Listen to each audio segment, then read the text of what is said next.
तुम अभी मेडिकल के स्टूडेंट हो, अपनी पढ़ाई पर ध्यान दो। और हाँ, तुमने कोई आम शोबा नहीं चुना। मेडिकल में हो तुम डॉक्टर बनोगे, तब हमें तुम पर ज्यादा फख्र होगा। तुम बस इस पर तवज्जो दो,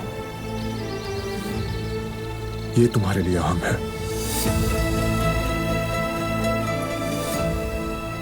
बाकी सब मुझ पर छोड़ दो।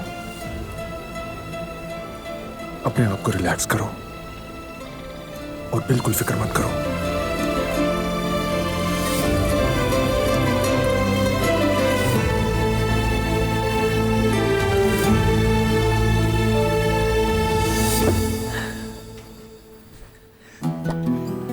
किसने की ऐसी जुर्रत? आखिर किसकी इतनी हिम्मत हुई कि काराबे के घर में घुसकर हमारी नाक के नीचे से हमारी कैद में रखे हुए आदमी को उठा कर ले जाए? ये तो हद ही हो गई। अस्तगफिरुल्लाह। कहवा लाई हूँ आजाद साहिबा। शुक्रिया कदर, शुक्रिया। वैसे तो मेरा कुछ दिल नहीं चाह रहा, लेकिन खैर।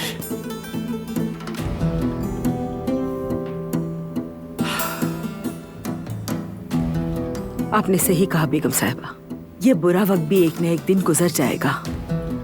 जब तक वो दिन नहीं आ जाता मेरे लिए सुकून की नींद भी हराम है कदर। जब तक मेरे बच्चों की और पोतों की खैरियत और सेहत महफूज नहीं हो जाती, मुझे बिल्कुल चैन नहीं आएगा। दुश्मन हमारे घर के अंदर घुस आया है। तुम भी अपनी आंखें खुली रखना कदर, बहुत मोहतात रहने की जरूरत है। अगर किसी पर जरा से भी शक हो तुम मुझे फौरन आकर बताना। ठीक है बेगम साहिबा, जरूर बताऊंगी। सामने आ जाएगा इंशाल्लाह। इंशाल्लाह कदर, इंशाल्लाह। वो गद्दार हमें अब तक नहीं पहचान सका। सिर्फ हमारी रहमदिली देखी है उसने, हमारा गज़ब नहीं देखा अभी तक, मगर अब देखेगा। अपने किए पर ऐसा पछताएगा कि देखना। बेगैरत।